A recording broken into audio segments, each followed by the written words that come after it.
প্রতিটি কোন মানুষের নেতা আমাদের রাজনৈতিক প্রতিভাব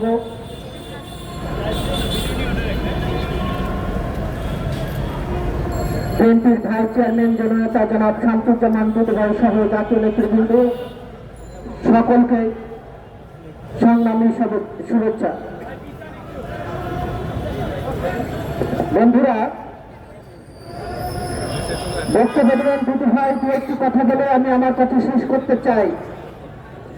আমরা দেখলাম অন্তর্বর্তী সরকার প্রধান ডক্টর ইউনূস সাহেব তিনি একটি নতুন রোল মডেল সৃষ্টি করতে চেয়েছিলেন, যার কারণে বিএনপির সংগ্রামী মহাসচিব মির্জা ফখরুল ইসলাম আলমগীর সহ বিভিন্ন দলের নেতৃবৃন্দকে নিয়ে তিনি জাতিসংঘে সফরে গিয়েছেন।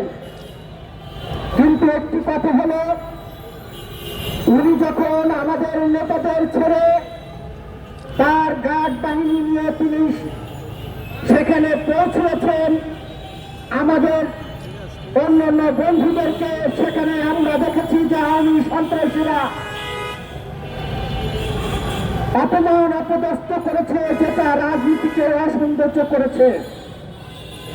রাসূল সাল্লাল্লাহু আলাইহি ওয়াসাল্লাম বলেছেন, সেখানে তোমরা নারী দেখবে সেখানে মায়ের মতো তাকে শ্রদ্ধা করতে হবে। আমরা দেখলাম সেখানে এনসিপির নেত্রী যারা তিনি অন্য রাজনীতি করতে পারেন, আমাদের কোনো আপত্তি নেই, কিন্তু সেই যারাকে যে ভাষায় আওয়ামী লীগ অপমান অপদস্থ করেছে এটা কোনো রাজনীতিতে সৌন্দর্য নয়। আমরা দেখেছিলাম বস্তির মহিলাদের মতো শেখ হাসিনা গত 17 বছরের কুরুচিপূর্ণ বক্তব্য দিয়ে রাজনীতিবিদদেরকে অপমান অপদস্থ করেছিলেন। সেই নতুন নাটক আবার নতুন করে দেশে বিদেশে আমরা দেখছি। গতকালকে পল্টন ময়দানে এই আওয়ামী লীগ সন্ত্রাসীরা 5টি বোমা মেরেছে। বন্ধুরা, দেশে বিদেশে ষড়যন্ত্র থেমে নেই।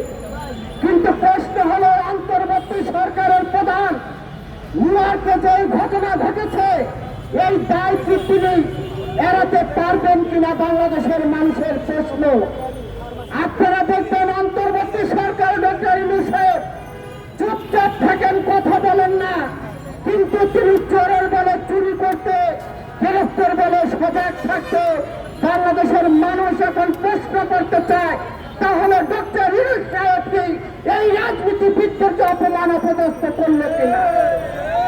ডক্টর ইউনূস সাহেব অন্তর্বর্তী সরকারে যারা আছেন তারা এই দায় এড়াতে পারেন না। বাংলাদেশের মানুষ মনে করে অন্তর্বর্তী সরকার প্রধান এই ঘটনার সঙ্গে জড়িত। যদি তাই না থাকবেন তাহলে তিনি তার গার্ড নিয়ে তিনি গেলেন, আমাদের রাজনীতিবিদদেরকে অপমান অপদস্থ করলেন, তিনি কেন মুখ খুলছেন না? আর তিনি যখন এই রাজনীতিবিদদের নিয়ে যাবেন সেখানে কেন তিনি নিরাপত্তা দিতে পারলেন না? বাংলাদেশের মানুষ তাকে প্রশ্ন করতে চায়। ডক্টর ইউনূস সাহেব যত ষড়যন্ত্র করার চেষ্টা করেন না কেন, কাজ হবে না। বাংলাদেশের মানুষ জাতীয়তাবাদকে বিশ্বাস করে, বাংলাদেশের মানুষ ধানের শীষকে ভোট দেওয়ার জন্য উন্মাদ হয়ে আছে। কাজে আপনি যত ষড়যন্ত্র করেন না কেন, রাজনীতিবিদদের নিয়ে কোন ষড়যন্ত্র কাজ হবে না। আগামী দিনে এদেশের মানুষ দেশনেত্রী বেগম খালেদা জিয়া এবং দেশনায়ক তারেক রহমানের নেতৃত্বেই থাকবে, কেউ ঠেকাতে পারবে না।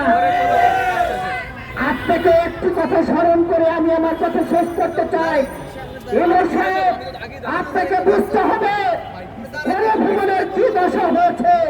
এমন কোন কাজ করবেন না যেটা যমনত হতে পারে। সকলকে ধন্যবাদ জানিয়ে আমি আমার কথা শেষ করছি। দেখা হবে রাজপথে, কথা হবে স্লোগানে, হায় লাশ না ইতিহাস। আল্লাহ হাফেজ।